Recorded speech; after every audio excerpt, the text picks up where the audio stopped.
Script.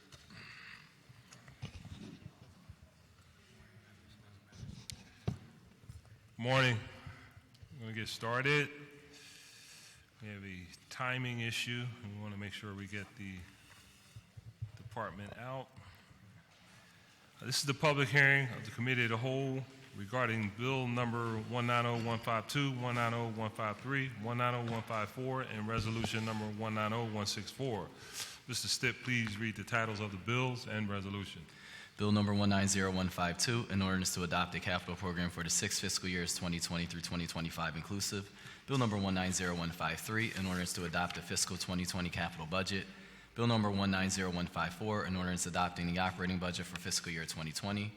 Resolution number 190164, resolution providing for the approval by the Council of the City of Philadelphia of a revised 5-year financial plan for the City of Philadelphia, covering fiscal years 2020 through 2024, and incorporating proposed changes with respect to fiscal year 2019, which is to be submitted by the Mayor to the Pennsylvania Intergovernmental Cooperation Authority, the authority pursuant to the Intergovernmental Cooperation Agreement, authorized by an ordinance of this Council, approved by the Mayor on January 3, 1992, Bill number 1563-A, by and between the City and the authority. Thank you. Today we continue the public hearing of the Committee of the Whole to consider the bills read by the clerk that constitute proposed operating and capital spending measures for fiscal 2020, a capital program, and a forward-looking capital plan for fiscal 2020 through fiscal 2025. Today we'll hear testimony from the following city departments: Philadelphia Police, Prisons, and Fire Department. Mr. Stitt, our first person to testify from the administration is Commissioner Ross. Thank you very much. All right, good morning. Good morning, Commissioners Council President. and Commissioners. Good morning. My name is Richard Ross, Police Commissioner. I'm here with First Deputy Commissioner Patterson and Commissioner Coulter, also accompanied by several other commissioners and other staff that will be assisting us today. If you will, Council President, in the interest of time, we've submitted our testimony, so I'd just assume go right into your line of questioning and we can proceed from there. And also thank you for your understanding with regard to our scheduling conflict. Absolutely, absolutely. We always want to accommodate our folks in blue. I was going to ask you about public safety officers. And one, I do want to thank you, and want to thank, what's Inspector Smith? Walt Smith. Yeah. I want to thank him for... He went to New York with you, right? Yeah, and I want to thank him actually for working on deploying police officers at congested intersections. As we say, when you have a person on a corner, it makes a significant difference, particularly along rush hour time. That's correct. Thank you. So thank you, and thank you obviously for your service. Can you talk about the body cam program? I know there are a number of people requesting the status of it, where we are, how many, its effectiveness. Sure. Right now, we are proceeding in pushing that body-worn camera program out. We've deployed in the 22nd, the 24th, 25th, 26th, Civil Affairs, the 35th, and now we're in Southwest Philadelphia. Mm-hmm. So right now that gives us just a little bit over around 1,100 officers that are actually wearing the body-worn cameras. Hopeful of pushing out about 800 a year. That's what we're budgeted for. It does take a little bit of time in terms of our infrastructure to get some of the buildings ready so that we can upload the data.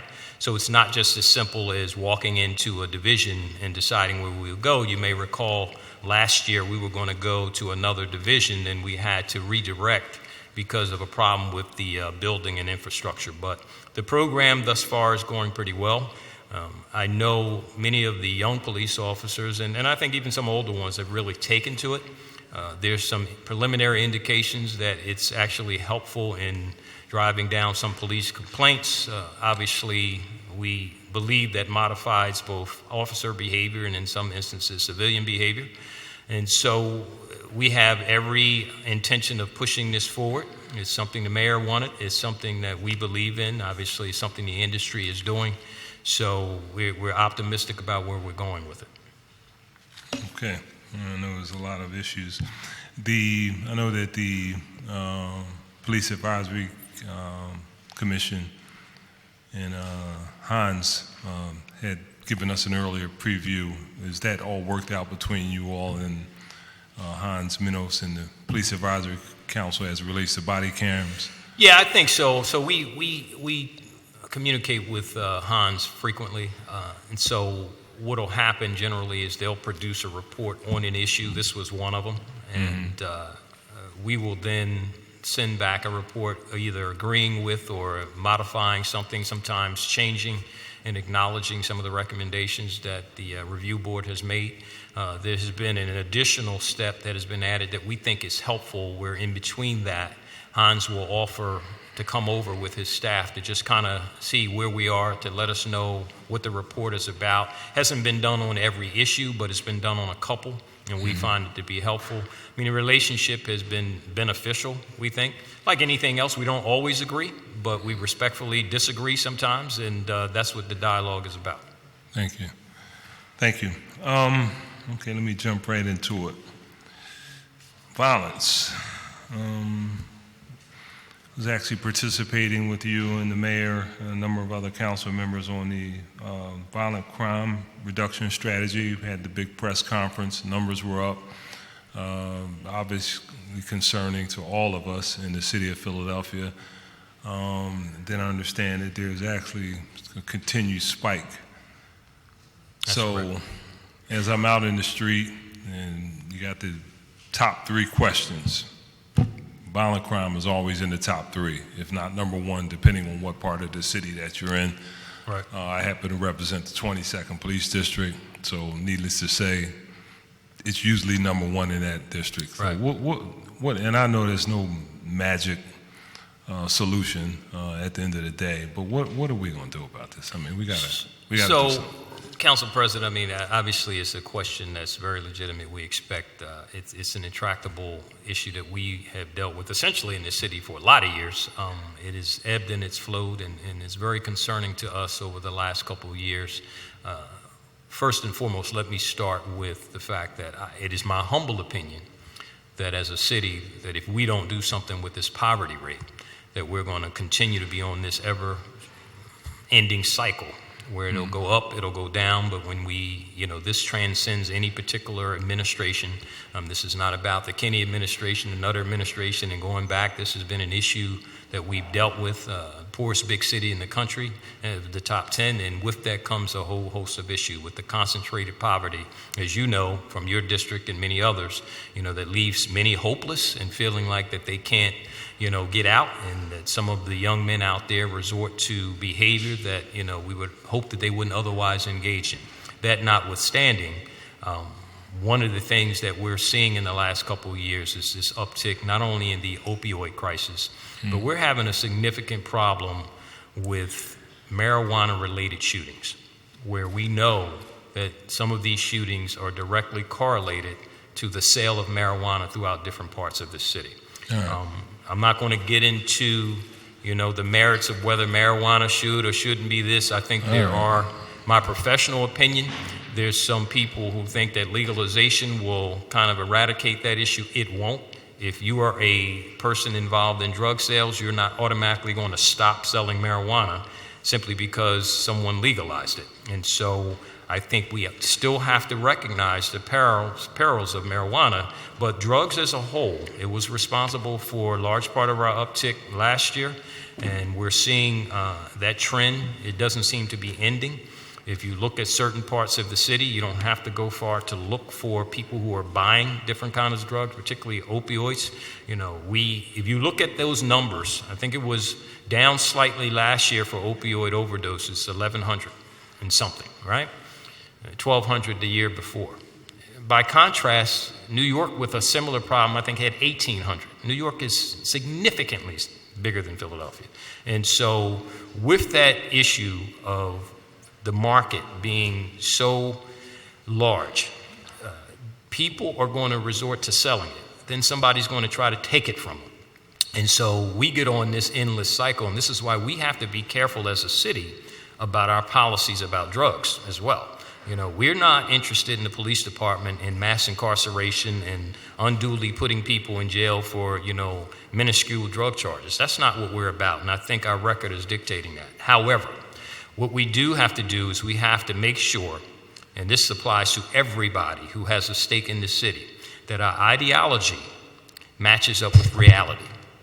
And sometimes I think that gets lost on us, and we'll be stuck and mired in a particular ideology about what we're trying to do, whether as a nation or as a city, and sometimes we lose sight of what the reality is down on the ground. You're out there, many of these council people are out there, we certainly are. We see what's happening on the ground to a lot of these neighborhoods. We are struggling. So now, let me just segue into another piece which is important to you relative to this whole issue, guns themselves. People always ask, well, where are these guns coming from? They're not built in this neighborhood or that neighborhood. You're absolutely right. But guess what's happening? Last year, we had over 800 guns that were reported stolen. Legal owners reporting them stolen. Many of them permit holders. This is not an indictment of permit holders. This is actually an ask at the same time that I'm answering your question.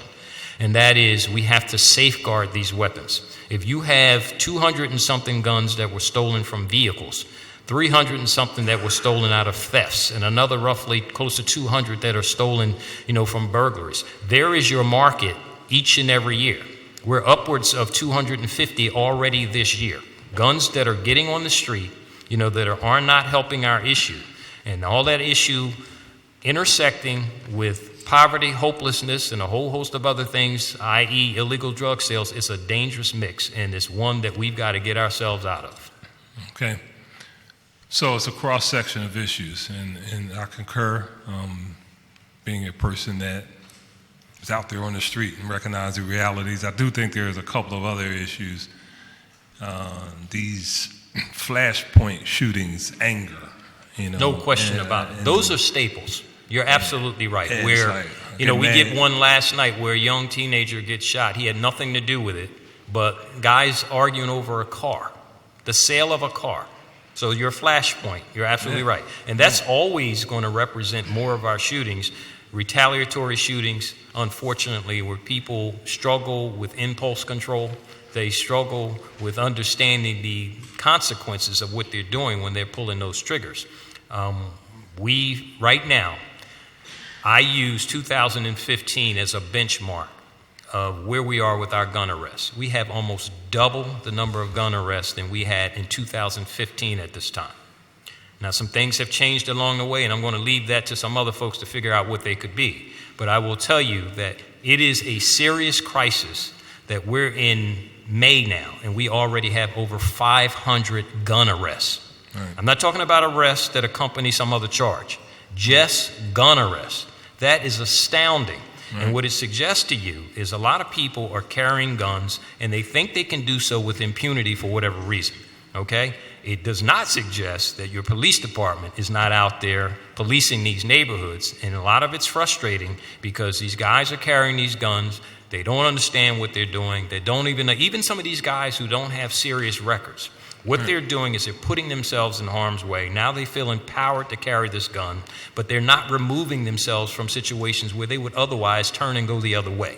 Right. And so that gun empowers people. It makes people resort to behavior they shouldn't resort to. Here is my issue, and I swore I wasn't going to go here, but I'm going to do it anyway. Because I will sit in multiple meetings with different groups, and I'll have one group saying, you stop too many people. Then I'll have another group saying, you don't stop enough people. And what are you going to do when you're going to drop the hammer on these guys? And so smack dead in the middle, and look, it is what it is. Right. But we have to come together as a city, leaders, to understand getting all these people in the room together. Nobody is wrong. It's just that we have to understand what the dynamics actually look like out here, and we have to stop playing games with this situation if we really care. And I know people do, but we get frustrated just like you do and everybody else in this room when a bunch of rhetoric gets spouted back and forth about what to do about gun violence. At the end of the day, if we're for real about it, we need to roll up our sleeves, get everybody in the room that has a stake in this issue, whether you think the police are culpable in something or that they're not, and really get it together and work to make this thing better than what it is. Right. I concur. And thank you for, again, for your words at the press conference on Lost and Stolen, along with the district attorney. Hopefully we will be bringing a case soon. I do believe that's a significant part. The proliferation of weapons in the city and in our state, because I understand we're right up there at the top in terms of where people get weapons for other states. Doesn't look like we're going to get any relief in Harrisburg from a legislative side anytime soon. Hopefully we'll get in court sooner than later, and maybe we can get a favorable ruling in this particular Supreme Court. So as you know, we're all prepared to be supportive. One other thing I wanted to talk to you about, and then I'm looking at my clock. As my guys are looking at me, I'm running my time. We had a brief conversation earlier about PDAC, and PDAC, as it's currently constituted, as those that don't know, I know all of you know, bottom line, people in neighborhoods, and it's usually the people that pretty much do everything in the neighborhoods, is usually the block captains, committee people, community organizers, come to the PDAC meeting. The PDAC meetings are normally in the police station. And in a lot of parts of the city, the participants are dwindling. The participants are, I hate to use this term, getting a little more seasoned.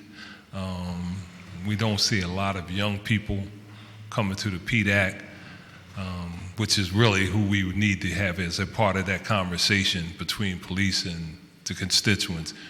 And I know briefly we discussed possibly changing the format so we can have a different level of format, because a lot of people, particularly young people, they're not going to come to the police station to a meeting. Right. They're just not going to do that. So, and we didn't, I'll take responsibility, I didn't really follow up. I really need to figure out a way to get some sort of format similar to PDAC, but understanding the need to get different people engaged in this process, because as our seasoned members of our community kind of, go retire, do whatever, we can't continue to put the burden on them. And so if you can really give me some kind of recommendation on how we need to We'll do that, and you're right, we did talk about that, and so, but, independent of, our, even mine, lack of follow-up, there are captains who were already doing that, and so in some shape or form, not just reconfiguring, but just a membership thing. And because, like you said, some people, they get a little tired. They've been doing it a long time, to their credit, and they might be ready to move on.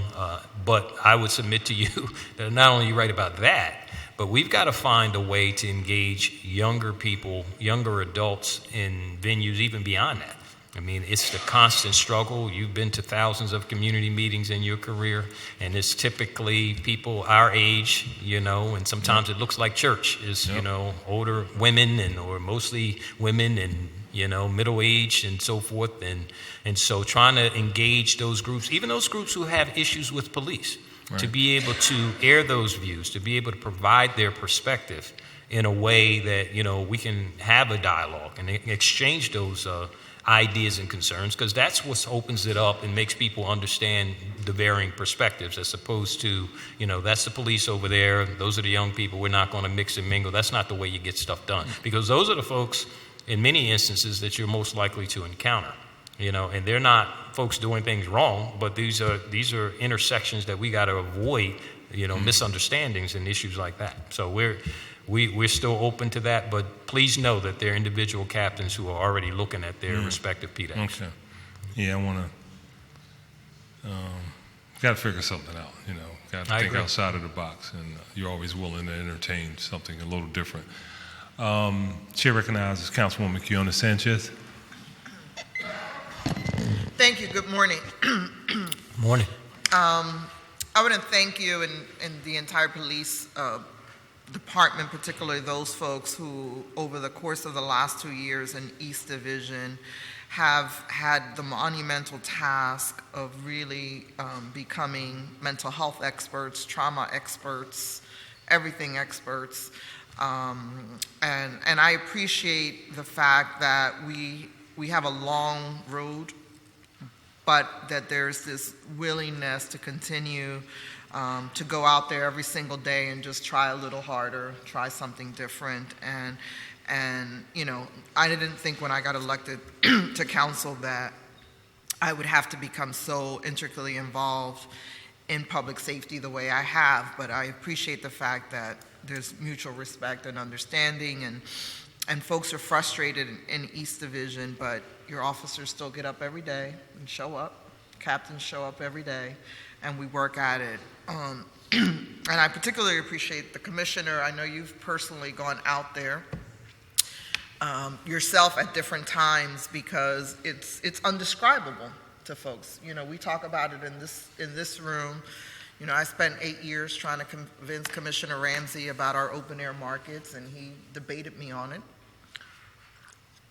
And now we have a lot of crazy things going on over there. I don't think the police is responsible for taking care of everything over there in the opioid situation. I'd like to hear from you.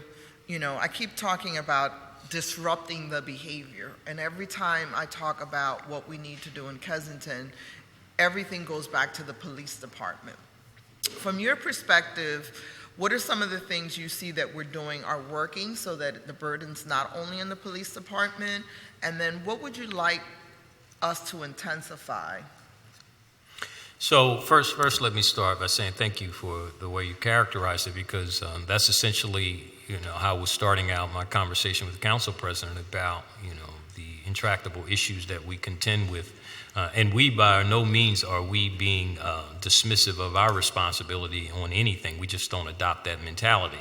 However, and you're right, I spend a lot of time over there. A lot of my folks do. I mean, Commissioner Sullivan is out there with the Resiliency Project. So that's one of the things that I think is really working to help. And thank you for acknowledging the commanders over there and the police officers that really deal with the circumstance that most people can't comprehend. When I had my mentee, he's a seasoned deputy commissioner from Houston, we walked over there. That was when Officer Sulik got shot. I just walked past him. And I spend a lot of time in your division, as you know, on the ground, on foot, because you do have to see it. You and I just walked around, and you have to see it to understand it. So one, I think we have to continue as law enforcement to be vigilant, which we are, but we've got to figure out a way, one, to work more collaboratively with our partners, and I know they want to help us. We've got some commitment from federal authorities, but please understand that while we want to interdict drug activity, we know that because of the economy, we don't want to be in a revolving cycle and a revolving door. And we've got to have this multi-pronged approach. I would say that, the city is undertaking that.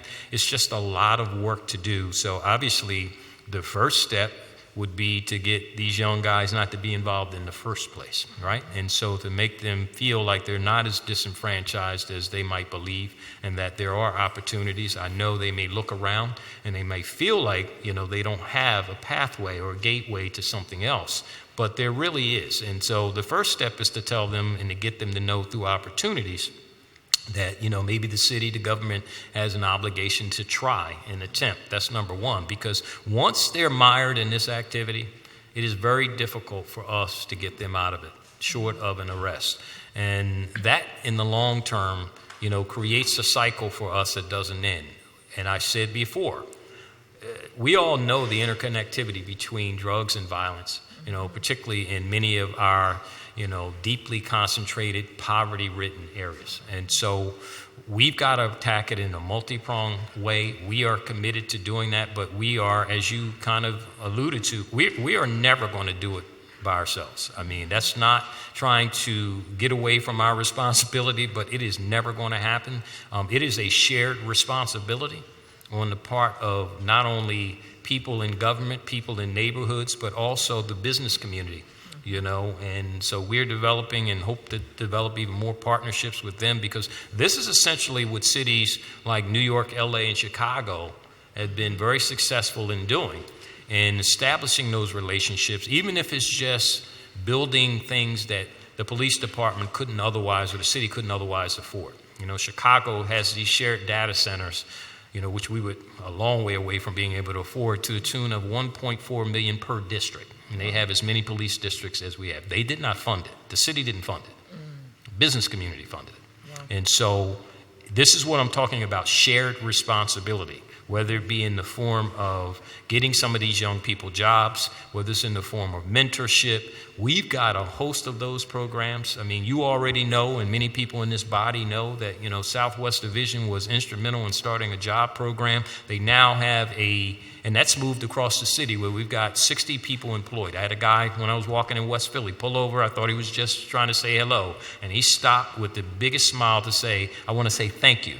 You got me a job. I didn't get it for him. Southwest did. And there, but he was thankful and knew enough to acknowledge that if it weren't for the actions of the police department and those community-based organizations that we've partnered with, that he probably would not be working. But even beyond that, there's a reality that we all know. Some of these young guys who even want to get out of this life don't have the job skills to do it. And so we've been forced to augment even our job program, which has moved to other divisions, and to add that component, because if you've never worked, you got to know you got to go to sleep at night to get up in the morning. Right. You got to know basic things about what are you supposed to dress like? What are you supposed to do with a resume? So all these things have to happen, but I just think we just got to keep pushing forward, but we cannot do it in silos. That's the bottom line. And it's a little bit of that going on even beyond government. Right. Where people in the city just, I'll adopt this narrative, I got that narrative, and what happens in between is not a lot of work sometimes. And I think it's important. I think when you go back and I know different administrations have different projects that they work on, not having curfew centers, and I don't know, the effectiveness, some variation of places for young people to go at night, right, and weekends. Right. Whether it's, I have a couple of centers that do, 11 o'clock at night basketball and all those types of things. I feel like we need to go back to those basics of young people are going to do something. Right. They're either going to be engaged with us or they're going to be engaged in trouble.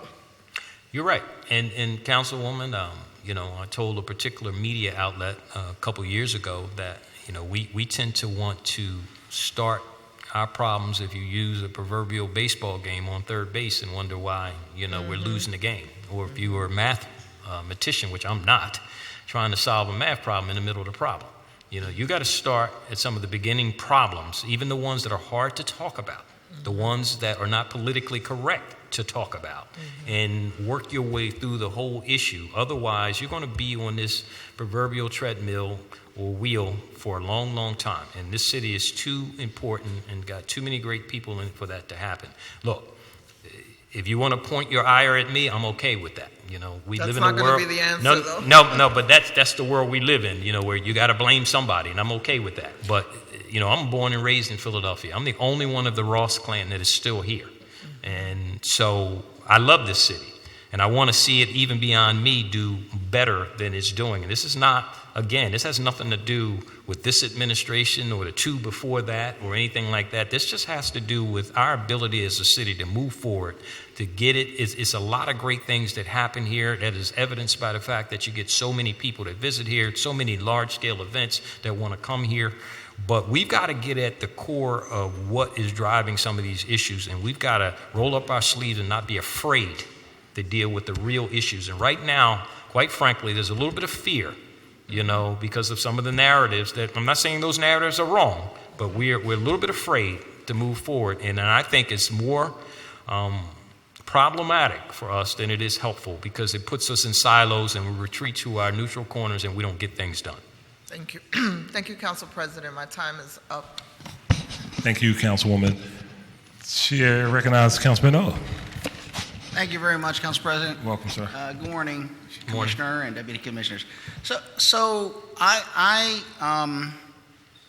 agree with what you're saying, very much so, and maybe even more so. I appreciate the great job that the police do in so many areas that are not really its core mission, and I appreciate how the police department tries to do more.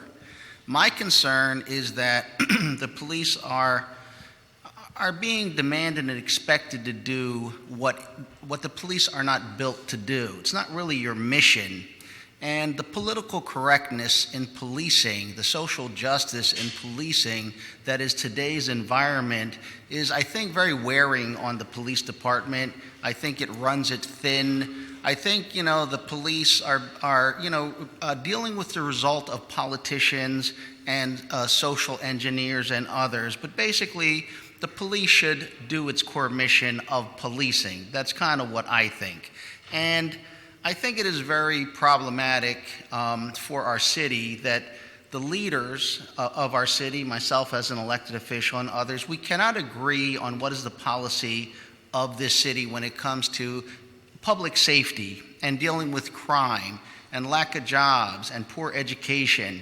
And so people want safer streets without locking up people. They want people to have no bail and be on the street, but they want it to be safe. And all of that comes down to, well, at the end of the day, the police have got to be able to handle all of this correctly, intelligently, with great insight, and all kinds of things. I think that is a very, not only heavy burden for the police that it can't do, I think that's the wrong message, because then the public expects that we can have all these conflicting things and then the police will handle it.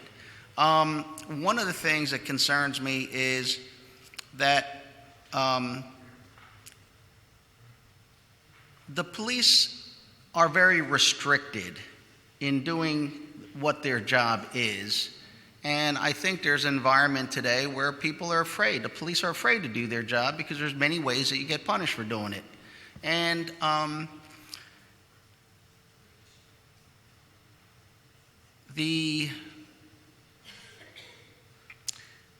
of the examples that when you were talking about kind of like disrespect of the law, disrespect of law enforcement, I just got to say, what's up with these ATVs? I just see them all the time, and it's just a small, singular example, because I saw it just yesterday. I was at Spring Garden Street, and, is there a directive not to chase them? I understand you don't want to lose life, but when young people are driving down the middle of the street, 15, 18 ATVs, with the belief, they believe, that the police can't arrest them, can't chase them, can't do anything. And that may be the city's policy. I'm not saying it's a police policy, but wouldn't that kind of encourage the idea that I'm going to do this right in front of the police? And so why wouldn't I carry a gun? Why won't I smoke my marijuana in front of the police? They're not going to do anything. They can't do anything. So I know I've unloaded a lot. It's probably a lot of my frustration. No, it's more than okay. So with all of that you got to deal with, maybe you could tell us, politicians, what we need to do to support the police. So, first of all, again, and I don't disagree with much of your characterization. So let me start with what you started with is about some of the things that we do that perhaps are beyond the scope of our purview. I said very openly in one of our crime briefings, after giving kudos to the command staff that developed the job program, the GED program, that quite frankly, that's not our job. I'm happy we're doing it. I'm elated, and I give all the props in the world. But think about it. It demonstrates a couple things. Clearly, we think there's a need, and that we're willing to try to fill that gap because we see the connectivity between all this stuff, not having a high school diploma, not having a job, and that if that's a gap, one more gap that we have to fill. This is not complaining. This is not woe is us. It's just anybody who tries to suggest that the people in this department, and I am absolutely astounded by the work that the men and women, sworn and civilian, do each and every day. If people only knew, how resilient they are, what they're able to do. Are people frustrated? Yes. Are there some officers who probably don't work as hard as they could because they might be afraid of what's going on in law enforcement nationally? Maybe. But there are far more who are out there still working, as evidenced by the number of gun arrests that we have, but we're always cognizant of that. And so what can we do? Well, let me stop for a second. The ATV thing, kind of in answer to your question, we do have a policy not to chase because it's a dangerous thing, but we do have some intel things that we do to try to gather as much information to get these guys before they get on the road. So to the degree that people have that information, because you can't operate them on the streets or in the parks in Philadelphia. And they do act recklessly, which drives me crazy and everybody and every other police officer as well. So I don't want you to get the impression we do nothing. And we actually have multiple ATV operations, particularly as the weather gets warmer, and we confiscate many of them. But it does go to your larger issue of, are we somewhat gun shy, I hate to use that term in this city, but about enforcing the messaging that we have. So I will tell you quite candidly, there is talk on the street and in other places that I don't want to get into with, these guys are not afraid to carry a gun or to take a gun arrest. I don't think, despite the hard work, that our doubling of our gun arrests versus 2015 is directly correlated to us working that much better and smarter. It's people willing to carry them because they're not afraid of the consequences. And so that's just a reality. The reality of it is there are lives being lost out here as a result of people carrying them. It is nothing wrong, and we believe in it as evidenced by what we've done in collaborative reform. We are the largest police department in the nation. We weren't the first, but we're the largest department in the nation to voluntarily enter into collaborative reform and complete it. We're the largest department in the nation that has been accredited by an outside body. We have continued to work with outside counsel and the ACLU on our pedestrian stops. So we are willing to do reform-oriented things. Our police-involved shootings are down precipitously over the last couple years. So if you park that notion and realize that we're willing to do that kind of work, but we also have a public safety responsibility. And so what I am concerned about, and it goes right back to how this conversation started, is that, this conversation gets so one-dimensional sometimes that people are afraid. It is safe and popular in this age to beat up on the police. We don't always get things right, and certainly there are things across this nation that have made us cringe that we've watched, and so we're no different as professionals. But it is safe and it is easy to beat up on the police. It's just the way it goes. And so for us, what we've got to do, as evidenced by things we have done in reform, is continue to improve what we do by virtue of our training. Our reality-based training has done significant things for us. Under this deputy and Chief Inspector Werner at the Training Bureau, we have now doubled down on our efforts. We have a second training on 4 to 12 because the officers love it. But you know what it translates into? Fewer shootings, better tactics, and a whole host of things. So we're willing to do our part. Are we perfect? Absolutely not. We will probably never be perfect. But I'm going to tell you what we're going to do. When we have this issue where officers may get frustrated, what we tell them is just do your job. Just like the criticism that gets hurled at us and at me in particular, it's like a kind of an example someone gave me. It's like an Indy car racer driving at 200 miles an hour. If you let the criticism get you, just like if you look at the wall, you're going to crash into the wall.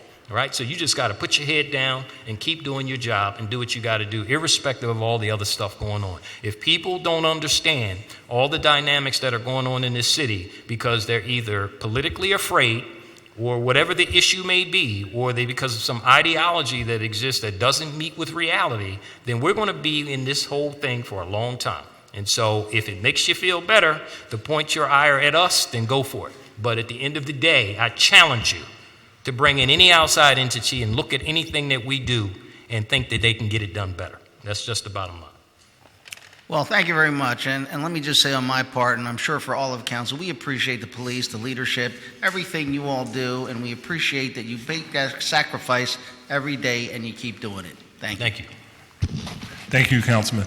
Commissioner, what's the law on the sale of these off-road vehicles in the city of Philadelphia? I'll be honest with you, I don't know the law. I don't know if you know the law. I just know you can't operate them, so I don't know about the sale. To be honest, we can get back to you on that unless someone knows. Bill, I recall at one point council either passed legislation or attempted to pass legislation. Deputy says he knows. I'm going to let him slip in here for a second. Outlaw the sale of these vehicles within the boundaries of the city of Philadelphia. Yeah, sir, they're completely legal to buy. You just can't ride them on our streets. You can buy a four-wheel quad or a dirt bike. In the city? And own it in the city of Philadelphia. Cannot ride it unless you're on private property.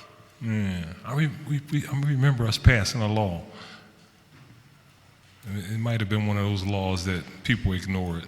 We actually have dealerships in Philadelphia. Matter of fact, There's a I dealership. think this goes back some time.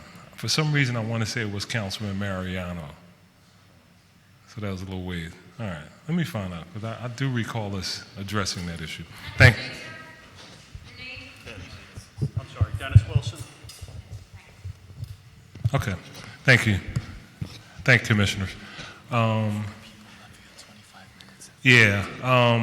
those of my colleagues that came in after the start, there's the police department has to leave to go to the Blue Flame ceremony at 11:25, 11:30? 11:30. So if we can keep our questions as concise as possible. And I'll stop talking. I'm sorry, I didn't mean to look at you, Councilman. I'm sorry.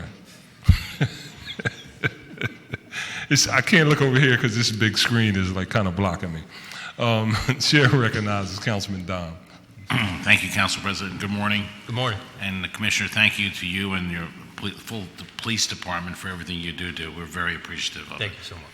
And I also want to just make a few comments and have a few questions. I noticed your budget went from 734 to 773 million, which is a very small increase over 2 years. It's like 2.25% per year, so I commend you for that. It's very, very efficient. And I will say this, that if there was some sort of gun violence program that you felt we need to invest in, I think there's room there for us to invest in that type of program, because I think you're managing it very efficiently, the budget. Thank you. And I haven't said that often.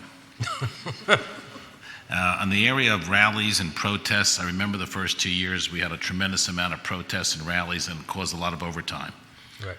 And it seems to me that that's been curtailed a bit now, because I did notice your overtime went down. Your overtime went down from 68 2 years ago to 66 today, 66 million. Right. So that's good. So are you seeing less protests? So I'll chime in about the protests, and then I'll let Deputy Coulter just touch a little bit on the overtime. So you're right. Some of it is curtailed. I think we have 5 today, though, and that's not as unusual as you would think. But just a year or so ago, we had 1,499 protests or demonstrations. Some of them are small in scale. We still have to staff them, and so it requires a lot of manpower. And this is not anything against the demonstrators or protesters, but if we're there, we're not somewhere else.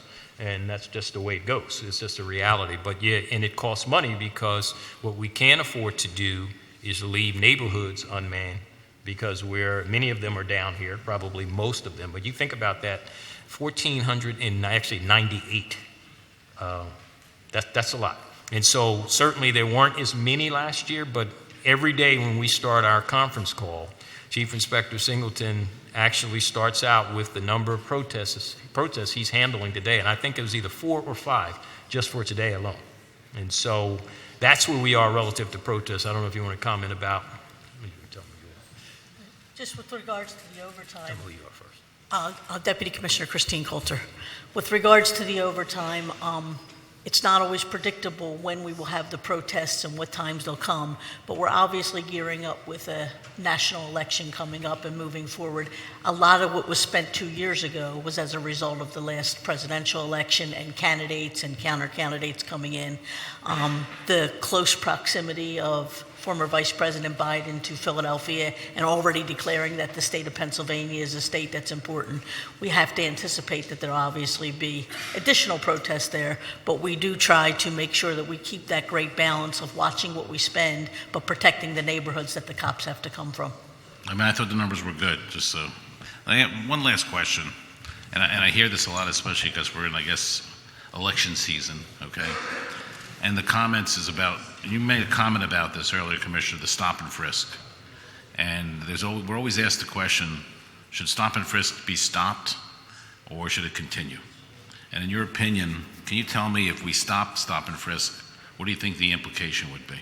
Well, to be honest with you, I think it would be a road to disaster. First of all, that pedestrian stops is what we call it. It is a tool. It is not a crime strategy of ours. It has never been a strategy. It has always been a tool for law enforcement.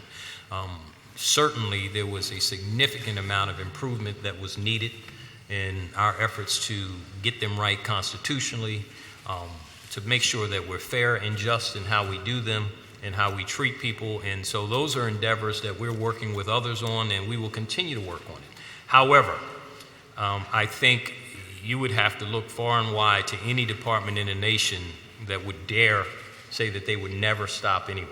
I mean, that would suggest that if we saw something happening where we believe very strongly by virtue of reasonable suspicion that something happened. I'll give you a very real example. Suppose for the sake of argument, at 3 o'clock in the morning, a cop who patrols your neighborhood sees somebody running out from the back of your house, right? Now, he didn't see that person do anything, right? But his antenna's going up. If you didn't have stop and frisk, you don't quite have a reason to stop him. You didn't see him break into anything, but that's kind of suspicious, isn't it? Running from behind your house at 3 o'clock in the morning. And that's just one example. It could be many, many others. And so, there's some dialogue about whether it should, be upgraded to probable cause. At the end of the day, this is a Supreme Court case law from 1968.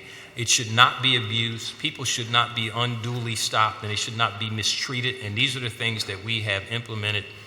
Significant oversight at the mayor's direction, but I just think it would be very problematic if we never stopped anybody, particularly in a city that is so overrun with guns and gun violence. Because then, while, again, as evidenced by the work we've done, and I don't think it can be denied, even though it'll never be applauded by some, the reality of it is what is the alternative? What do you want people to do when you know that there are multiple people carrying guns on the street illegally? That doesn't even count the number of people who are legally licensed to carry a gun who aren't problems. Again, our only ask to them is to safeguard the weapon that you are legally licensed to carry. And we have significantly more people with gun permits than even New York City, and I'm talking about real numbers. I'm not talking about by percentage. And so we just need to make sure that our messaging gets out, but that we have to balance what is public safety and the rights of everybody. And that is a balance. Nobody should ever give up on their rights, their constitutional rights to say, well, you can stop me whenever you want. That should never happen. Nobody should ever be mistreated when they get stopped. None of that should ever happen. The police department has an obligation to make sure that we're doing things the right way, constitutionally, and all the above. However, I don't know how you could ever, as a city agency, a public safety agency, saying that I'm just never going to stop anybody because that will appease a certain group of people. Are there problems with stops? Absolutely. Are we working on them? Absolutely. Okay, thank you. Thank you very much for your testimony, and thank you for everything the police department does. Thank you. Thank you, Mr. President. Thank you, Councilman. Chair recognizes Councilman Jones. Thank you very much, Mr. President. I want to lead by saying I appreciate everything the police department does in the city of Philadelphia. Thank you. I get to hear both sides of, criminal justice reform, new charging standards, and then it's your job to balance all of that out. That's right. It is not an easy job, and I get it. You were present the other day for a hearing on the reaction by the community to the 100-day strategy for anti-gun violence. So what I hear a lot of is there is a larger, louder group for reform, but there's a silent, often angry constituency that does not want victims forgotten. Right. There is no cry louder than a mother who prematurely loses her child due to gun violence. So some of the things that I know are your problem in the sense that you did not create, but are definitely all of our responsibility to solve. And one of them is that there's a 40% closure rate, I believe, on murder, which means 60% of the time, on average, people don't get apprehended. How do we approach that? Together. Somebody said there's a no snitching culture. Well, that's not true. People are apprehensive about coming forth with information to help apprehend. How do we deal with that? So, first of all, thank you for your comments in the beginning. And yes, just kind of working my way through what your comment was and what your statement is so I think that there have been a lot of people who have been silenced out of fear of being a target by some if they come out and they don't sound like they're in lockstep with everyone who's about reform. There's nothing wrong with reform. I'm about reform, just also about public safety too. And so it can be one-dimensional. And so I think when you traverse these neighborhoods, as I know you do, you hear that other conversation in the barbershop, and you hear it in many cookouts where you would think you're in some of the most conservative areas around, you know, right? But people aren't comfortable saying that stuff in a public space because it is not what's popular. And it's not, like I said before, necessarily what's safe for people. And safe just means, I don't mean their physical safety, I mean just nobody wants to be the subject of that ire. And so they just go along with what people say through silence. And with regard to the clearance rate, it's something we have to work very hard on. It is not one issue. Certainly, you're absolutely right for a grieving family.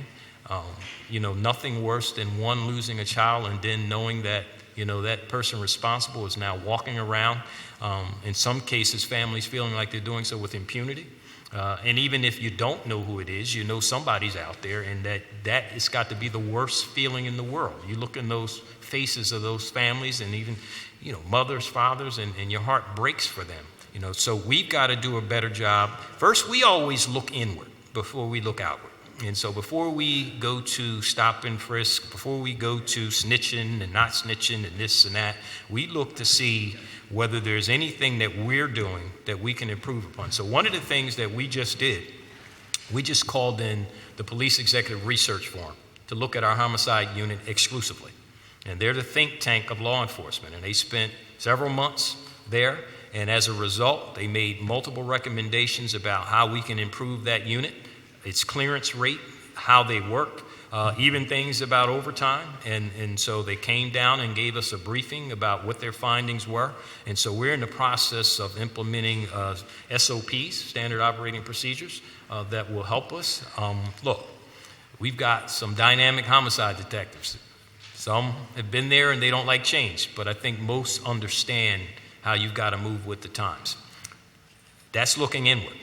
As you look outward, there is a culture that some, and I think it's multifaceted. You have some people who don't believe in cooperating with the police. You could call this no stitching, you could call it whatever you want. You got some people who may be fearful. That is a very real thing. There is another component that it is not politically correct to talk about, but you broached the subject, so I'm going to answer it. There are actually people, upstanding citizens, who are concerned about X person, Rich Ross, wreaking havoc in their neighborhood, and now I meet my demise. Do you think they're running to us to tell us who did it? No. Some will actually tell you that guy was the guy. I don't personally feel that way. I'm telling you, we have been told this. We were told actually by one witness, he didn't witness eyewitness, who had a camera at his home. Homicide detectives knocked on the door. We'd like to get the video footage that may have captured this murder. And you know what the gentleman said? And I won't tell you the part of the city because I'm not going to give it up, and I'm not making this up. I will burn my system before I give you that footage that shows what that guy who ruined my neighborhood did. Now, that's just a reality that we never want to accept. But that is one piece of it. You know, we don't subscribe to it, but don't think for a second. I know you already know this, that there aren't some guys, you know, and that doesn't fit everybody. But I'm just saying when we've got to look at everything when we look at these issues. We could try to be politically correct all day. We could try to fit neatly in one narrative or another. But at the end of the day, if you really want to solve a problem, you got to deal with all the symptoms and all the issues that come with it, right? And so those are the things that are happening. So very quickly, because I heard Councilman, so I got 3 people. I got to do 3 in 10 minutes. The bell rang. So three words? No, this is what we need to do, because we obviously have a lot more questions. We're going to need you guys to come back, because this is the most very significant issue.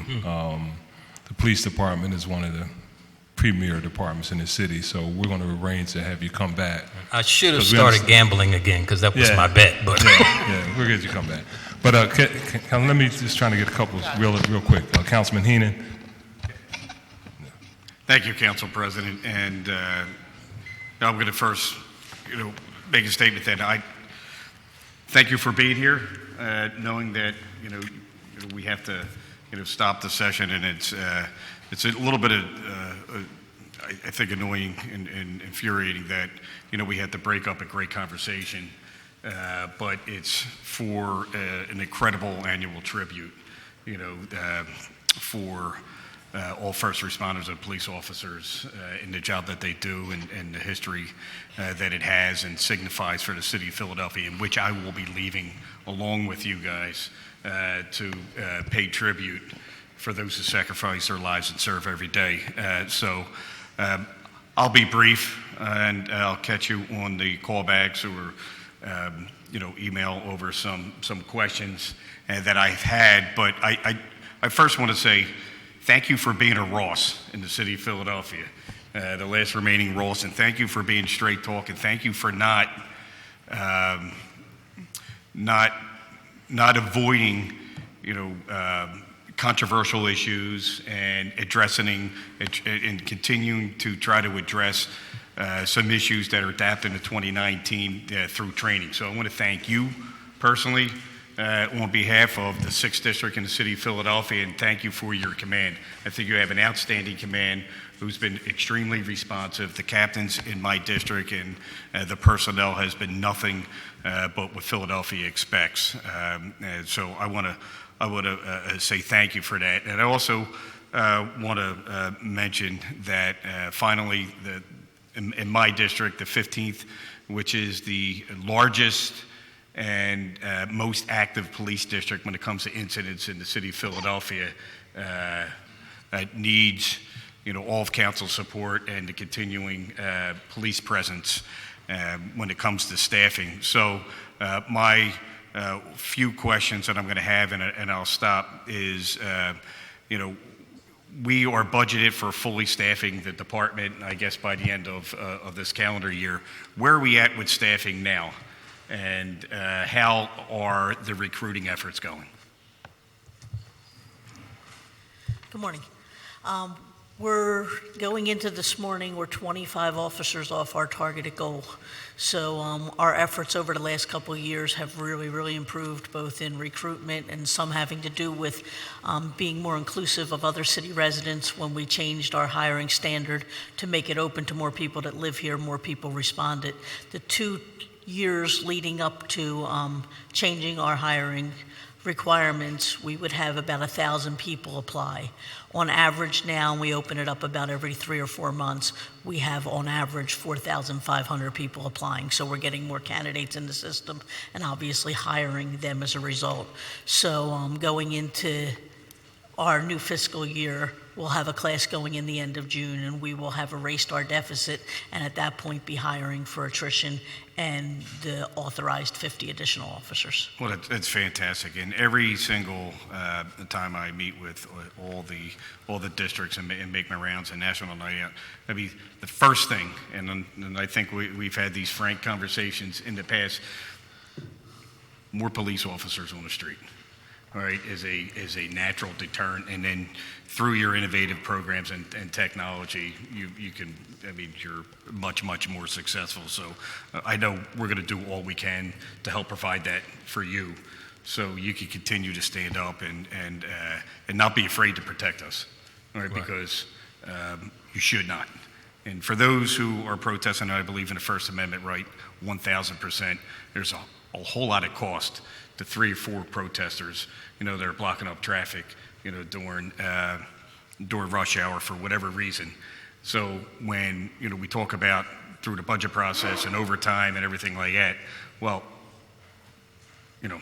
it's not city council, and it's not the mayor, and it's not the police department that's doing it. You're there making sure that, in worst case scenarios, everybody's protected, people and property. So I want to thank you for that. I will defer for callbacks and, send over, some questions I have in advance, and look forward to, continued dialogue and conversations.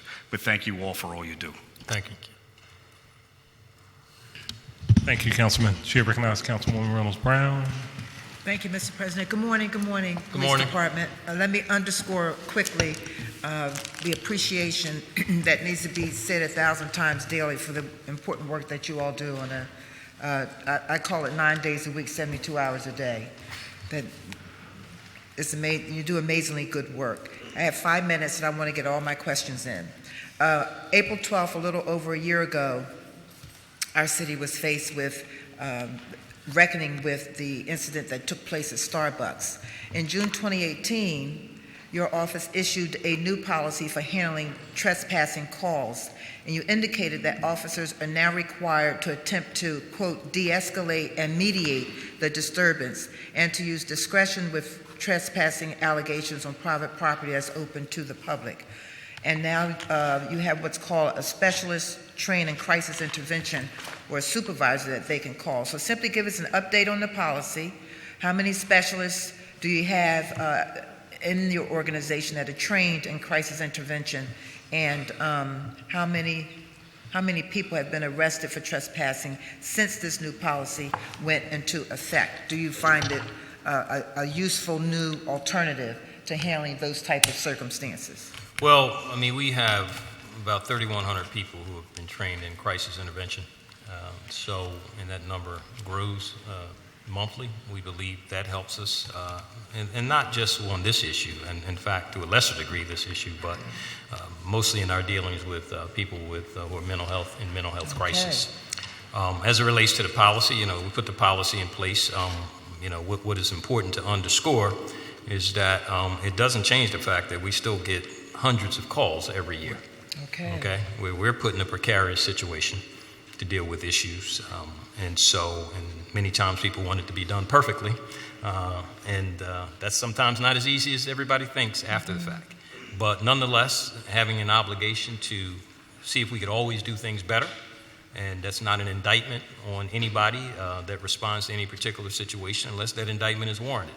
And so in this case, that policy was put into effect almost immediately, but it really hasn't curtailed the number of calls we get from businesses asking for people to get removed. And so, and you say it's 3,000. You asked how many arrests there were, so we've gone, we had 151, is that what I'm looking at, in 2018? And and many of them are citations probably, and some are arrests.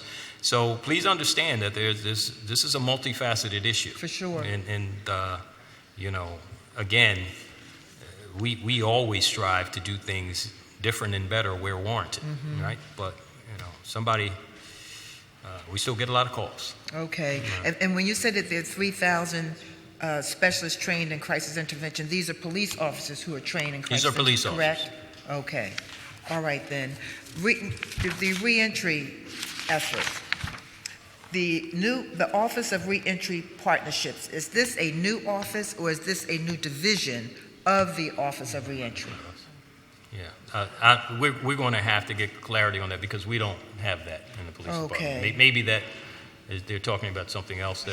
Prisons, maybe. In the mayor's call to action, where he talks about gun violence, and I'm sure this matters to Councilman Kenyatta Johnson.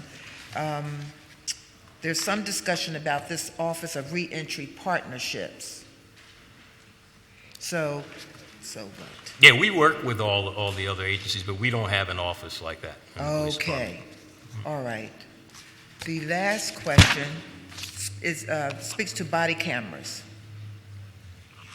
My understanding is that the department allows police officers, in some circumstances, to review footage on cameras before writing an incident report. I think what needs to be underscored is before writing an incident report.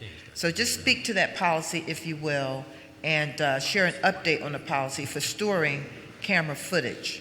So that part of the policy has been amended. Okay. Where when we actually have a use of force incident, the officer cannot look at it beforehand. Repeat that last statement. When we have like an incident involving the use of force, Okay, right, so then the officer does like a report or gives a statement, and then subsequent to that, can be viewed, but they have to produce a statement, without looking at it, in use of force instances. got is what I'm it, talking got about. it. All right? Okay, And then, just so we're clear, Councilwoman, on body-worn camera policies, literally, the whole industry is still building the plane while we're flying it. All right, there Yes. is no one policy across the nation. I'm sure. There are some that individuals believe are better. We felt the need to make a modification, but at the end of the day, there is no way you could go all around this nation. Deputy Coulter and I sat and watched a panel 2 years ago, actually 3 years ago, on body-worn cameras where there were 5 resident experts sitting up there, and there were at least 3 or 4 different opinions. And these are the experts. yes. So. There's no defined best practice. There's as we no, know it. some will say there are, but I mean, when you get down in the weeds, the reality of it is that some departments believe you should do one thing and some you should do. You have to figure out what's best for you and your constituency, what they can accept and so forth and so on, as well as your police officers. But thank you again for the intentional efforts to bring more Philadelphians into the police department. Thank you very much. Thank you, Thanks, Mr. President. Councilwoman. This is our last question there, and then we'll schedule a date for callbacks. Yes, sir. Chair recognizes Councilman Johnson. Thank you, Council President. Similar to my colleague, Councilman Jones, I just want to thank Philadelphia Police Department for all the hard work that you're doing. A special shout out to Mr. Myron Patterson, who also sits on the Special Committee on Gun Violence, and also my good friend, Inspector Joe Dales. Chief Inspector. Chief Inspector, he would say that, Kenyatta. I got promoted because he's truly on the ground addressing the issue of gun violence, particularly in the South Philadelphia part of my district, and so it's truly appreciated. And also your new captain in the 9th, her last name is... Dales. Yes, exactly. She's helping me with the patrolling around 15th and Locust Street area, so thank you, Commissioner, for stepping up to the plate. Just real simple question, and we're probably going to follow up on this when you come back. I just want to get an idea as we move forward, just the overall strategy that your team is taking to, again, tackle that homicide rate. And this is redundant because Councilman Jones talked about it, but I want to get an idea from your team's strategy. I know the mayor's putting up $36 million, a significant portion is going to the Philadelphia Police Department Operation Pinpoint. So really just nailing down how Pinpoint is going to move forward in addressing, the issue that's on everyone's mind. And I hear you loud and clear. We're not just focusing on the police department. That's why I fought to make sure we have grants for the boots on the ground organizations to give that additional support. So we're working together. But from a law enforcement standpoint, my conservative side says there's some young men that can care less that I'm having peace rallies and I'm having community organizing events. So there's a self-responsibility part that we have to take. That people don't want to talk about. Yeah, but I'm going to talk about it. That's what I'm talking about, right? And so I want to know that the overall strategy just to consistently be aggressive in getting those guys off the street. So let me just say kudos to you for being candid about that. And I know you're on the ground, as you know, we've talked and you've said there are guys who have told you, sorry, I'm about that life. Yes, I'm about that life. I'm about that life. And for those who don't know the vernacular, it means just exactly what it says. I'm into this thug life, and I don't care what you say and what services you offer me. This is what I'm into right now. That's not the majority, as you know. The majority are, I think, trapped and in a situation they don't know how to get out of by virtue of poverty, inequality, and a whole host of other issues that they just can't get beyond. I think that's most. So Operation Pinpoint is the crime strategy that we're using, is largely driven by analytics. We have just recently, as a result of some funding, purchased an analytical program called InfoShare, which will enable us essentially to gather all the data sets, and we have multiple, as you might imagine, in one portal, so that almost like searching in Google, if I asked about everything I wanted to know about Kenyatta Johnson, as opposed to searching here, searching here, searching here. Look, we've got infrastructure issues in Philadelphia. I don't think that's a secret. I spoke about that relative to body-worn cameras. I spoke about the fact that, one of the things that we've got to do a little bit better on, and it's not an indictment, is getting even folks outside of government to support endeavors like, technology that will enable us to do things that some other places are already doing and have been doing, because that's a key thing. So you don't want to have 2-3 police officers taking 20 minutes to do something that a computer can do in 10 seconds, right? And so that's part of it. Boots on the ground is a big part of it, but working with these groups that are out there who them very well. Some of them were in here the other day. Can't say enough about them because they're at least for real about being out there. But we've got to be vigilant, and we've got to say that public safety is paramount. It's not for the sake of putting a bunch of people in jail. It's not for the sake of disenfranchising groups of people. It's for the sake of saving lives. You've got to save lives. These young guys have so many more opportunities available to them. Many of them could do so many other things. We have a responsibility as a city to seriously step up. And that's not just on the government. It's a shared Public safety was always meant to be a shared responsibility. It was never meant to just be the police department just do this, because then when people close their blinds and just look out and peek and see what the police department is doing, that's nice to a degree, but then you don't stave off a cultural thing that could be stopped in a particular neighborhood by saying, what are you doing? And why are you doing that? Just you having those conversations, you might get one guy who tells you, Councilman, I'm about that life, but somebody else is actually listening to you when you tell them, no, man, it's something better here for you than that. And so all those things have to work in tandem with one another. And I know you have to leave. Just one last point. The district attorney's office talked about, when the DA gave his testimony about the police drug lab and the lack of capacity to keep up the volumes of items that are tested. Can you elaborate on that particular statement? Yeah, so one of the issues is, you've got a significant drug issue, even opioids related to fentanyl, and not having the ability to do field testing that will detect that in a timely fashion for the preliminary hearing. And so, I think one of the things that has been suggested by him or his office at least once is to outsource it. That's nice, but give me the money. I need the money to do it, number one. And we have to be careful. If we know that drugs are driving a lot of our murders, and we believe that it is responsible for an uptick, clearly it's not the only reason, then we have to be careful about not de facto legalizing drugs in this city, okay? And so we have to work together. I'm not saying we don't, but we got to be careful, all right? And so we don't have the capacity to get those, if we're getting in roughly 20-something thousand, 22,000 cases, and we have a capacity of 12,000. Therein lies the problem.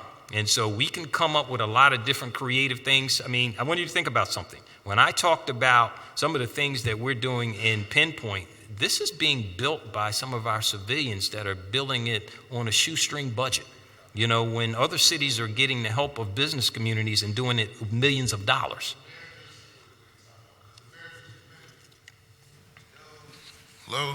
The mayor committed $36 million. So how much is that goes toward the Philadelphia Police Department, separate from the Office of Violence Prevention? Because that's like his hallmark in his budget. He said, I want $36 million.